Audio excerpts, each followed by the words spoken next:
তোর চাইতে বড় ঘাটতারা বেয়াদব এই জমিন আর কেউ নেই। মনে রাখিস বেটা, বেনামাজির মতো অসভ্য, বেনামাজির মতো বেয়াদব আল্লাহর জমিন আর কেউ নাই। যার কপালে সেজদা নাই সে মানুষ না, ওই জানোয়ার, ওই জানোয়ার বেটা, ওই জানোয়ার। এটা আমি বললাম বেটা, হিম্মত থাকলে প্রতিবাদ কর বেটা। যে কপালে সেজদা নাই ওটা শয়তান, শয়তান, এটা ইবলিস, এটা ইবলিস, শয়তান, এটা শয়তান, শয়তান। এটা কেন সেজদা দিবা না? এই নাফরমান, তোমরা যারা সেজদা দাও না কেন দিবা না বলেন, বলেন।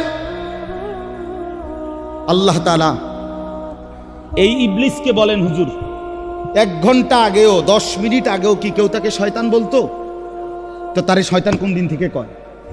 যখন থেকে কি করে নাই? সেজদা করে নাই। যেই মিনিটে সে কি করে নাই, এরপর থেকে তার নাম কি হয়েছে? তো তারে শয়তান বলে কখন থেকে? এর আগে শয়তান বলতো? তো যে সেজদা করে না সে শয়তান, সে মুতাকাব্বির, অহংকারী।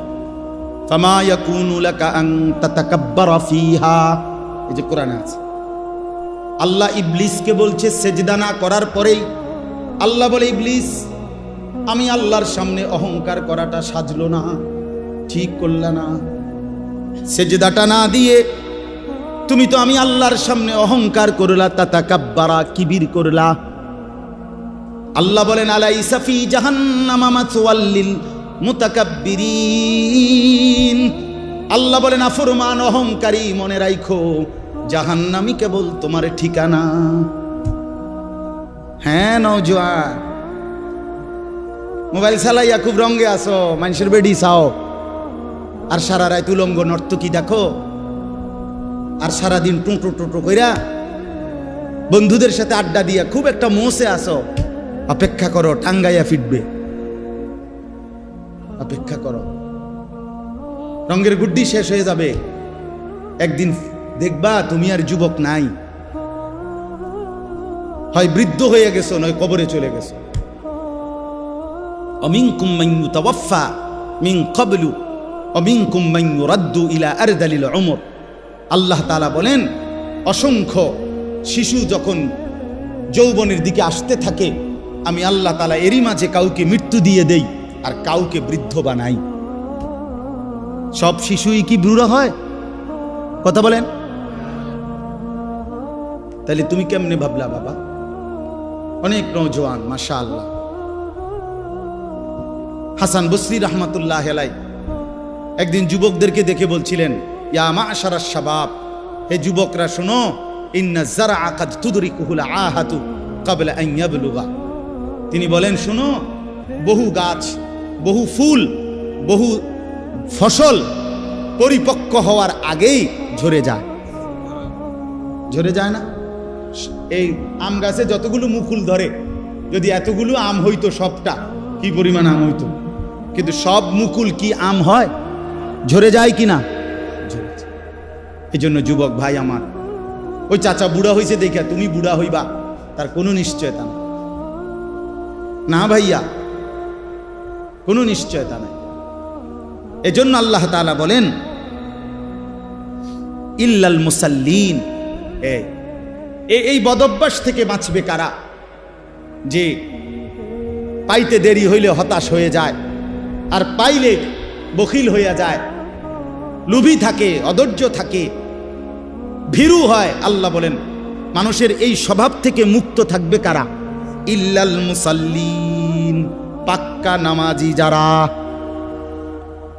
আল্লাহ বলেন, আমার পাক্কা নামাজি বান্দা যারা, তারা না পেলে হতাশ হয় না, আর পাইলে কৃপণতাও করে না। সুবহানাল্লাহ, সুবহানাল্লাহ। ইল্লাল মুসাল্লিন, যারা আমার নামাজি বান্দা। আল্লাযীনা হুম আলা সালাতিহিম দাইমুন, মানবীয় স্বভাবের ত্রুটি থেকে মুক্ত থাকে তারা। আল্লাহ বলেন যারা দায়েম সদা সর্বদাই নামাজ আদায় করতে থাকে। কখন কখন নামাজ আদায় করে? কখন? সর্বদা। কখন বলেন না? কখন? দা ইমুন অর্থ সর্বদা নামাজ আদায় করে। সর্বদা বলতে বুঝছেন মানে প্রত্যেক শুক্রবার। সর্বদা বলতে কি মুস্তফা ভাই? প্রত্যেক শুক্রবার 2 রাকাত, একটা 25-এ মসজিদে ঢুকে, একটা 37-এ বাইরে। ডাকাত কত বড় ডাকাত! একটা 25-এ ঢুকে, একটা 37-এ।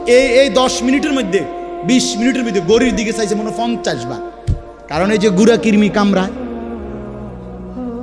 গুড়া কিরমি কামড়ায়, ইবলিসে কামড়ায়। ইবলিসে তো মসজিদের বাইরের থেকে ডাক দেয়, এতক্ষণ বইয়ে রয়েছে মসজিদে, কি করো? তাড়াতাড়ি বাইরে বেটা।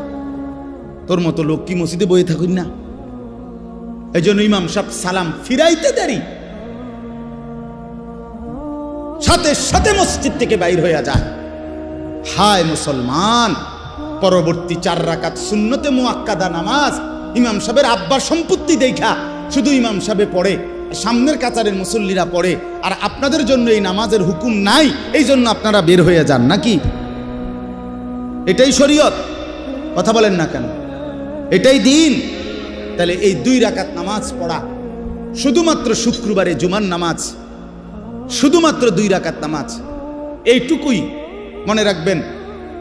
আমি নিজে কিতাবে পড়ছি, কোন বান্দার একটি আমল কবুল হলো কিনা এটার প্রমাণ হলো ওই বান্দাকে আল্লাহ তাআলা এটা কবুল করিলে দ্বিতীয়বার পরের আমল পুনরায় তাকে ওই আমল করার তৌফিক দেয়। এজন্য যার ফজরের নামাজ কবুল হইছে তাকে আল্লাহ জোহর পড়ার তৌফিক দেয়, যার জোহর কবুল হইছে তারে আল্লাহ আসর পড়ার তৌফিক দেয়, যার আসর কবুল হইছে আল্লাহ তারে মাগরিব পড়ার তৌফিক দেয়, যার মাগরিব কবুল হইছে আল্লাহ তারে এশার নামাজ পড়ার তৌফিক দেয়। তাহলে আমনে চান্দু শুক্রবারের 2 রাকাত নামাজ পইরা আগে দিয়েও ফজর পড়েন নাই, পরে দিয়েও আসর পড়েন নাই, মাগরিব পড়েন নাই, সারা সপ্তাহ নামাজ পড়েন নাই, আমনের জুমার নামাজের কি দশা আমনে বুঝেন? হ্যাঁ, কে বলছে? এই যুবক ছেলেরা, তোমরা যারা শুধু জুমার নামাজ পড়ো, অথবা মাঝ বয়সী যারা, আপনারা যারা শুধু শুক্রবারের 2 রাকাত নামাজ পড়েন, এটা আপনাদেরকে কে শিখাইছে বলেন? কার থেকে আপনারা এটা নিলেন বলেন? কোন আলেমে দ্বীন কোনদিন আপনাদেরকে বলছে যে এক মুসলমানের জন্য নামাজ শুধু শুক্রবারে? কথা বলেন না কেন? তাহলে এটা আপনারা কোত্থেকে নিলেন? কিভাবে নিলেন আপনারা? মসজিদগুলো দোতলা হয়, শুক্রবারে জায়গা হয় না। মসজিদ ভাঙ্গা নতুন মসজিদ হয়, জুমার নামাজে জায়গা হয় না। মসজিদ কি শুধু জুমার নামাজের জন্য না 5 ওয়াক্ত নামাজের জন্য? হ্যাঁ, শুনেন, এটা মনে রাখেন। ইহুদিদের হাতে এই যে আজকে ইসরায়েল মুসলমানের রক্তে ভাসায় ফেলতেছে ফিলিস্তিন, গাজা, এখন আবার হামলা শুরু করছে লেবাননে।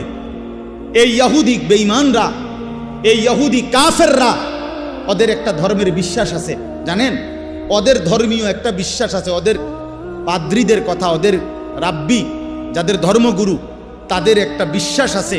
তারা বলে যে মুসলমান যেদিন জুমা এবং ফজর, মুসলমানের এই 2 নামাজ যেদিন বরাবর হবে, সেদিন মুসলমানের হাতে গোটা পৃথিবী মুসলমানের কদমের নিচে আসবে।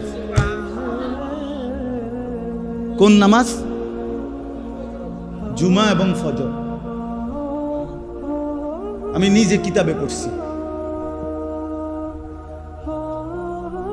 হ্যাঁ, ইমানের বিজয়ের জন্য, মুসলমানের বিজয়ের জন্য, হকের বিজয়ের জন্য ফজরের নামাজ জরুরি। জানেন, কোরআন শরীফে আছে, সূরা বনী ইসরাইলে আল্লাহ তাআলা বলছে, বন্ধু আপনি 5 ওয়াক্ত নামাজের প্রতি যত্নবান হন, বিশেষ করে ফজর। এভাবে বলছে, আকিমিস সালাতা লিদুলুকিশ শামসি ইলা গাসাকিল লাইলি ওয়া কুরআনাল ফাজর। আর কি বলছেন আল্লাহ? 2 নম্বরে, বন্ধু তাহাজ্জুদ নামাজ, রাত্রি গভীরের নামাজ, এটার প্রতি যত্নবান হন। 3, দোয়ার জন্য বেশি বেশি আমি আল্লাহর কাছে চাওয়ার প্রতি, দোয়ার প্রতি মনোযোগী হন। এই 3টা জিনিস আকিমিস সালাতা লিদুলুকিশ শামসি ইলা গাসাকিল লাইলি ওয়া কুরআনাল ফাজর। আরেকটা হলো ওয়া মিনাল লাইলি ফাতাহাজ্জাদ বিহি নাফিলাতাল লাক। এরপরের আয়াত ওয়া কুর রাব্বি আদখিলনি মুদখালা সিদকিন ওয়া আখরিজনি। এই দোয়া তো আল্লাহ তাআলা বলেন 5 ওয়াক্ত নামাজ, বিশেষ করে ফজর, তাহলে ফজর সহ 5 ওয়াক্ত নামাজ, তাহাজ্জুদ নামাজ এবং দোয়া, এই 3 আমলে যখন ইমানদাররা অভ্যস্ত হবে তো 4 নম্বর এরপরের আয়াত, বিশ্বাস করেন এরপরের আয়াত ওয়াকুল জা আল হাক্কু ওয়া যাহাকাল বাতিল। এই আয়াতটা এরপরের আয়াত। আল্লাহ বলেন এবার নবী বলে দেন হকের বিজয় হয়ে গেল, বাতিলের পরাজয় হয়ে গেল। কখন? যদি এই 3টা কি হয়, এই 3টা পূর্ণ। অনেক যুবক ভাই ইসলামের জন্য যারা নিজের অন্তরের মধ্যে দরদ অনুভব করো ভাই, অনুরোধ আমার, নামাজ পড়তে হবে, নিজে কষ্ট করতে হবে। শুধু 2টা স্লোগান মারলে হইতো না ভাইয়া, হবে না। ইসলামের শত্রুরা হুঁশিয়ার, সাবধান। শত্রু যদি কয় দোস্ত তুমি মুইতা ফানি লওনি, তুমি আজকে সারাদিনে 5 ওয়াক্ত নামাজ পড়ছো নি, তুমি বলবা না আমি পেশাব করে পানি নেই না, ঢিলা কুলুক ব্যবহার করি না, টয়লেট পেপার ব্যবহার করি না, 5 ওয়াক্ত নামাজ পড়ো নাই, তোমার এই স্লোগানে দুশ্মন কি হয় না, ভয় পায়, ভয় পাবেন। এই জন্য ভাইয়া আমার দয়া করে আল্লাহ তাআলা বলেন আমার সেই বান্দাগুলো আমার আলাদা, যারা নামাজি, যারা কি বলেন না, যারা কি নামাজ, আল্লাযীনা হুম আলা সালাতিহিম দাঈমুন, যারা সর্বদা নামাজ আদায় করে। 5 ওয়াক্ত নামাজ, 5 ওয়াক্ত নামাজ। আমার শায়েখ আরিফ বিল্লাহ হাকিমুন নফস আল্লামা মুফতি মুশতাকুন নবী কাসিমি হযরত দামাত বারাকাত গতকালকেও সুদর্ণপুরে ইসলাহি মজলিসে বয়ানের মধ্যে এটা বলতেছিলেন যে হযরত বলেন যে আমার দিল বলে, আমার মন বলে 5 ওয়াক্ত নামাজ যে জামাতের সাথে পূর্ণ ঠিকমতো আদায় করলো তার যেন জান্নাতে যাওয়ার ক্ষেত্রে কোনো বাধা থাকবে না, কোনো বাধা থাকবে না, কোনো বাধা থাকবে না। এজন্য দয়া করে 5 ওয়াক্ত নামাজে অভ্যস্ত হন। যুবক ভাই নামাজ পড়েন। রাসূলুল্লাহ সাল্লাল্লাহু আলাইহি ওয়াসাল্লামের আখিরি ওসিয়ত নামাজ। জিবরাইল আর আজরাইলকে সামনে রাইখা নবী আম্মা জান আয়েশাকে, নিজের স্ত্রীকে বলছে, আয়েশা আমি যাই আমার মালিকের কাছে, যাওয়ার আগে তোমারে শেষবারের মতো বলে গেলাম আসসালাত। আমার উম্মতরে বইল নামাজের দিকে খেয়াল রাখতে, নামাজের দিকে খেয়াল। হযরত ওমর রাদিয়াল্লাহু তাআলা আনহু 10.5 বছর মুসলমানদের খলিফা ছিলেন, বাদশাহ ছিলেন, আমির ছিলেন। 10.5 বছর তিনি মসজিদে ইমামতি করতেন, নবীর মসজিদে। এই 10.5 বছর পরে একদিন ফজরের নামাজের ইমামতি অবস্থায় প্রথম রাকাতে এক অগ্নিপূজক ছদ্মবেশে চাদর মুড়ি দিয়ে আইসা সামনের কাতারে হযরত ওমর ইমামের জায়গায়, এই প্রথম রাকাতে ওই বেঈমান আবু লু'লু মাজুসি কোমর থেকে ধারালো ছুরি বাইর কইরা হযরত ওমর রাদিয়াল্লাহু তাআলা আনহুর কোমরের মধ্যে নামাজরত অবস্থায় ছুরি দিয়া 7-8টা গায়ে দিছে। রক্তে নাড়ি ভুড়ি সহ ওমর রাদিয়াল্লাহু তাআলা আনহু যখন চাপ দিয়া ধইরা, এরপরে প্রথম কাতার থেকে হযরত আব্দুর রহমান ইবনে আউফ, একজন সাহাবী, বিখ্যাত সাহাবী, আশারায়ে মুবাশশারার একজন, এই উনারই ইমামের জায়গাত আইনা হযরত ওমর রাদিয়াল্লাহু তাআলা একসাথে সরে গিয়ে রক্তে ভাসতেছে। এই অবস্থায় একটা কথাই শুধু বলছে, আব্দুর রহমান আগে নামাজ শেষ করো, তারপরে আমারে ধৈর্য। কাটা মুরগির মতো ওমর পাশে তরফাইছে, সাহাবায়ে কেরাম আগে নামাজ আদায় করছে। প্রিয় বন্ধু, ইসলামের জন্য যদি কিছু মনে পড়ে, আখেরাত মনে পড়ে, সেজদা দিতে হবে। আমি শক্ত কথা বলছি আর কি, সেজদাবিহীন আসলেই মানুষ হয় না। আল্লাহ কোরআনে বলছে মনের ইচ্ছা মতো যে চলে সে ইনহুম ইল্লা কাল আনআম। আল্লাহ বলেন সে মানুষ নয়, সে চতুষ্পদ জন্তু, চতুষ্পদ জন্তু। এজন্য ভাইয়া নামাজ পড়া দরকার, নামাজ পড়া দরকার। অনেক যুবক ভাই সামনে আছে, দাঁড়িয়ে আছো, সবার কাছে অনুরোধ, নিজের উপরে কদর করো ভাই, নিজের উপরে দয়া করো। এই মোবাইল শেষ পর্যন্ত ভালো কিছু দিবে না, এই বন্ধুদের আড্ডা শেষ পর্যন্ত ভালো কিছু দিবে না, ভালো কিছু দিবে না। শেষ পর্যন্ত আমরা একাই, কবরে তো একাই, দুনিয়া তো একাই। আমরা বাস্তবতা হলে একা। আচ্ছা, আমার যে মনে করেন আমিও সবসময় ভাবি আমি একাই। আমার যদি পেটে ব্যথা করে, আর কারো পেটে ব্যথা করে না, আমি একাই। আমার যেদিন পাও ভাঙছে, সেদিন আমার বন্ধুদের পাও ভাঙে নাই, আমারই পাও ভাঙছে। আমার যেদিন জ্বর উঠছে গত সপ্তাহে, আমার সাথে তো আমার বন্ধুদের জ্বর উঠে নাই, আমি একাই। আমি হাসলে আমি কাঁদলে আমরা প্রত্যেকে একাই মূলত। কাজেই নিজেকে ভুলে যাওয়া, নিজের আখেরাত ভুলে যাওয়া, নিজের মরণ ভুলে যাওয়া, এটা জীবনের ব্যর্থতা, পরাজয়, এটা লাঞ্ছনা। আল্লাহ আমাদেরকে বুঝ দান করেন, আল্লাহ আমাদেরকে বুঝ দান করেন। আল্লাহ তাআলা বলেন, ওয়াল্লাযীনা ফী আমওয়ালিহিম হাক্কুম মা'লুম। আমার প্রিয় বান্দা তারা, আমার প্রিয় বান্দা তারা যারা একথা জানে যে তাদের সম্পদের মধ্যে নির্ধারিত হক আছে। লিসসাইলি ওয়াল মাহরুম, অভাবী, দুস্থ, বঞ্চিত, অসহায়ের জন্য তাদের সম্পদের মধ্যে হক আছে। অর্থাৎ আমাকে এটা মনে রাখতে হবে, আমার যে 10টা টাকা আয়, 100টা টাকা আয়, 50টা টাকা আয়, এর মধ্যে পুরাটা টাকা আমার না। আমার এই টাকার মধ্যে একটা অংশ গরিবের আছে, এতিমের আছে, বঞ্চিতের আছে, মাহরুমের আছে। আল্লাহর রাস্তায় খরচ করা এইটা আমার সম্পদের নিয়মিত ডেইলি দায়িত্ব। বুঝছেননি আমার কথা? একটা গুরুত্বপূর্ণ কথা বোঝেন, কোরআনুল কারীমের মধ্যে আপনারাও শুনছেন, যত জায়গায় নামাজের কথা আছে তত জায়গায় আল্লাহর রাস্তায় খরচের কথা আছে।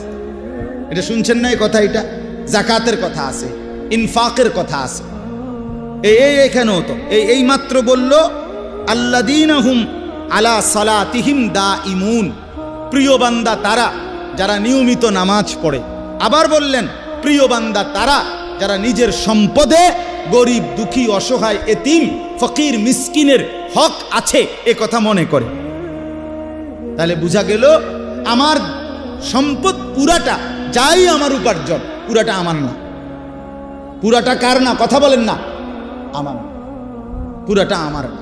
এটাই আমার শেষ কথা আজকে, পুরাটা আমার না, এটা মনে রাখতে হবে। কোরআনুল কারীমে আমাদের একজন পাকিস্তানের বুজুর্গ ছিলেন, হযরত মাওলানা মুফতি রশিদ আহমদ লুধিয়ানভী রাহমাতুল্লাহ আলাইহি। ওনার একটা কিতাবে আমি পড়ছি, উনি খুব সুন্দর একটা কথা বলছেন, কয় যে সূক্ষ্মভাবে আমাদেরকে শয়তান একটা কথা ভুলাইয়া দিছে। উনি বলছেন একদিন বয়ানে, কি কয় যে পুরা কোরআনুল কারীমের মধ্যে যেখানেই নামাজের কথা, সেখানেই আল্লাহর রাস্তায় খরচ করার কথা আছে। তার পরপর এই যে প্রথমেই আছে, আল্লাযীনা ইউমিনুনা বিল গায়ব ওয়া ইউকিমুনাস সালাতা ওয়া মিম্মা রাযাকনাহুম ইউনফিকুন। এই অর্থ হইল যারা গায়েবের প্রতি ঈমান আনে, নামাজ কায়েম করে এবং আমার দেওয়া সম্পদ থেকে খরচ করে। কোরআন শরীফে আছে যে রাত্রিবেলা তাহাজ্জুদ নামাজ, আল্লাহ পাক ওই তাহাজ্জুদ রাত গভীরের নামাজের ফজিলত বলছে, তাতাজাফা জুনুবুহুম আনিল মাদাজি'i ইয়াদউনা রাব্বাহুম খাউফান ওয়া তামাআন ওয়া মিম্মা রাযাকনাহুম ইউনফিকুন। আল্লাহ বলেন, আমার কিছু বান্দা আছে রাত গভীরে যারা বিছানার থেকে আলাদা হয়ে আশা এবং ভয় নিয়ে আমি আল্লাহর কাছে প্রার্থনা করে, ইবাদত করে, বন্দিগি করে, মানে তাহাজ্জুদ পড়ে এবং আমার দেওয়া সম্পদ থেকে আমার রাস্তায় ব্যয় করে। মানে রাতের গভীরেও নামাজের কথা বলতে গিয়ে আল্লাহ তাআলা এটার সাথে কি মিলাইছে?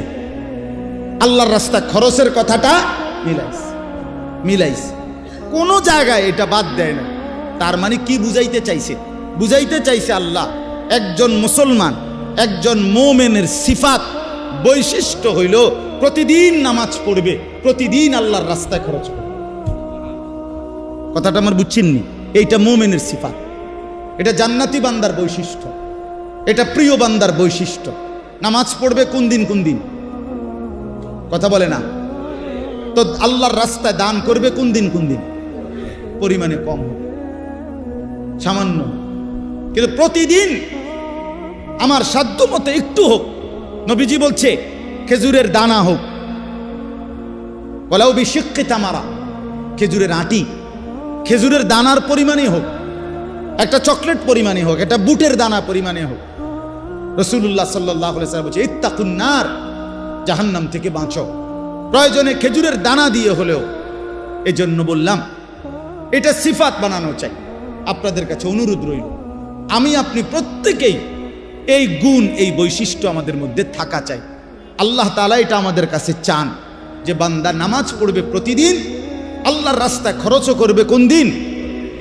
তো হুজুরের কথা বলতেছিলাম, পাকিস্তানের হজরত বলেন আমাদের সমাজে কেমনে জানি চালু করে দিছে যে এখন যাকাত, আল্লাহর রাস্তায় খরচ, এই কথাটা নামাজের সাথে ছিল, এটারে সরাইয়া এটার মধ্যে রোজা এটারে নিয়ে আসছে। কয় যে লোকটা নামাজ রোজায় ভালো। কথা বুঝছেন সূক্ষ্মভাবে, যে লোকটা নামাজ রোজায় কেমন? তাহলে নামাজের সাথে রোজাকে মিলাইলেন।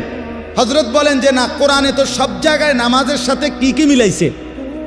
যাকাত, ইনফাক। ইনফাক একটু ব্যাপক অর্থ। তাইলে আজকে এই কথাটাই আপনাদেরকে বললাম। আল্লাহ তাআলা বলেন স্বাভাবিকভাবে বান্দা লুবি হয়, দুনিয়া প্রীতি থাকে, কিন্তু প্রকৃত বান্দা যারা আমার, তারা নামাজি হয়, তারা আমার রাস্তায় খরচ করে। ওয়াল্লাযীনা ইউসাদ্দিকুনা বিয়াউমিদ্দিন, এবং যারা আখিরাতকে দৃঢ়ভাবে বিশ্বাস করে। ওয়াল্লাযীনা হুম মিন আযাবি রাব্বিহিম মুশফিকুন, আল্লাহর আযাবের ভয়ে কাঁপতে থাকে। ইন্না আযাবা রাব্বিহিম গায়রু মা'মুন, আল্লাহর আযাব থেকে কেউই নিরাপদ নয়।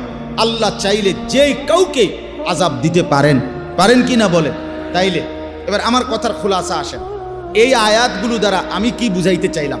এই কথাটা বুঝাইতে চাইলাম যে আমরা একজন মুসলমান, আমরা শুধু মানুষ না, আমরা ঈমানদার। আমরা কি? ঈমানদার। অতএব আমাদের এই দুইটি সিফাত যেন আমাদের মধ্যে থাকে। আজকে এতটুকুই এই আয়াত থেকে। এক নাম্বার হলো আমি যেন, আপনি যেন প্রত্যেকেই পাক্কা নামাজি হই। দুই নাম্বার, আমি আপনি প্রত্যেকেই যেন আল্লাহর রাস্তায় খরচ করার মানসিকতা। আল্লাহ আমাদেরকে তৌফিক দান করেন। যুবক ভাই, অনেক ধমকাইয়া বলছি, তারপরও অনুরোধ করছি ভাই, কারোর সাথে ঝগড়া নাই, শত্রুতা নাই, কারোর সাথে দ্বন্দ্ব না বাফ, কলিজার আবেগ দিয়েই বললাম তোমরা নামাজ পড়ো ভাই, তোমরা নামাজ পড়ো। যুবক জাগলে পৃথিবী জাগে। আল্লাহর বড় পছন্দ। কোরআন শরীফে আছে আসহাবে কাহাফের যুবক, 7 জন ছেলে যুবক, তারা ঈমান আনছিল। আল্লাহ তাআলা এত পছন্দ করছে তাদেরকে, তাদের ঈমানের বরকতে আল্লাহ পুরা জাতিকে ঈমানদার বানায় দিয়েছে। পরবর্তীতে পুরা জাতি ঈমানদার হয়ে গেছে আল্লাহর কুদরত, আল্লাহর দয়া। এই জন্য যুবক যদি ঈমানদার হয়, যুবক যদি নড়ে চড়ে ওঠে, তো আল্লাহ তাআলার আরশ নড়ে। এজন্য ইনশাআল্লাহ যেই নওজোয়ানরা আছো ভাই, সবার কাছে অনুরোধ করলাম 5 ওয়াক্ত নামাজ, নিজের ভালোর জন্য, নিজের কল্যাণের জন্য 5 ওয়াক্ত নামাজ পড়ো, নিজেরে ভালো বানাও। আর সবাই মিলে, শেষ কথা হলো 5টা মিনিট আপনাদের কাছে অনুরোধ করি। এই মাদ্রাসা আলহামদুলিল্লাহ আপনাদেরই মাদ্রাসা, মসজিদ মাদ্রাসা, আপনারাই এলাকাবাসী। আমি এক্ষুনি দোয়া করুন 5টা মিনিট পরেই। আপনাদের কাছে অনুরোধ করছি, মাদ্রাসার সামান্য কাজ বাকি আছে, মাদ্রাসার দোতলার ছাদ আপনার কাজ বাকি আছে। আপনারা মেহেরবানি করে, দয়া করে আল্লাহর ওয়াস্তে তালেব ইলম আল্লাহর কোরআন পড়বে। আমার হযরত বলে মাদ্রাসা মহল্লাবাসীর কাছে 3টা জিনিস চায়, দোয়া, আতফাল, আমওয়াল। মহল্লাবাসী যেন দোয়া করে মাদ্রাসার জন্য, মহল্লাবাসী যেন নিজেদের সন্তানকে পড়তে দেয়, আরেকটা হইল মহল্লাবাসী যেন দান সাদকা করে।